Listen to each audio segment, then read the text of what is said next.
Okay, today we're talking about the fundamental reason that an organization succeeds or fails. And at the highest level, it comes down to two things. An organization has to be both smart and it has to be healthy. Let me explain what I mean by that.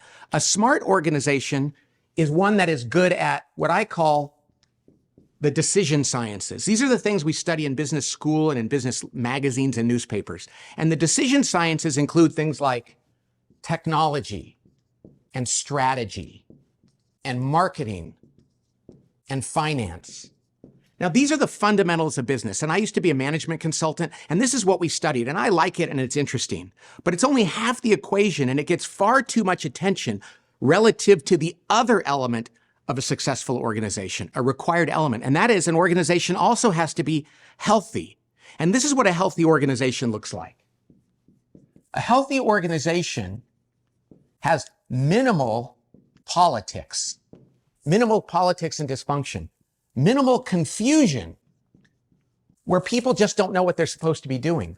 But it has high levels of morale and productivity.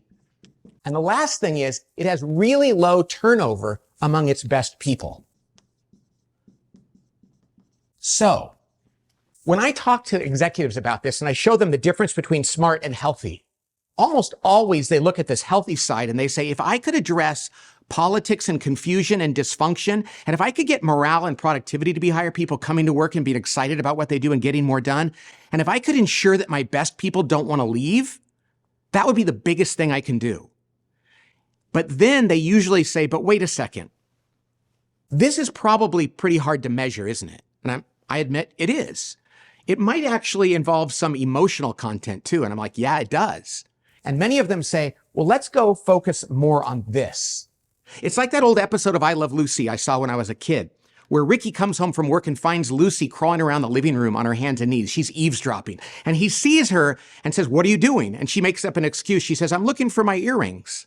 And he says, you lost your earrings out here in the living room? And she says, no, I lost them in the bedroom, but the light is much better out here.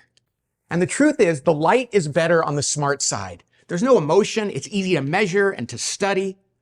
But the fact is, and this is the point here, the health of an organization is actually more important than being smart.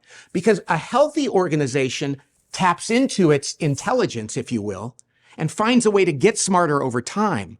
Whereas a smart organization that's not healthy loses much of its intelligence and its effectiveness. So what I tell all leaders is this, and I completely believe it. First, focus on making your organization healthy. Then you will get smarter and smarter over time. And that's how you build a healthy and resilient organization.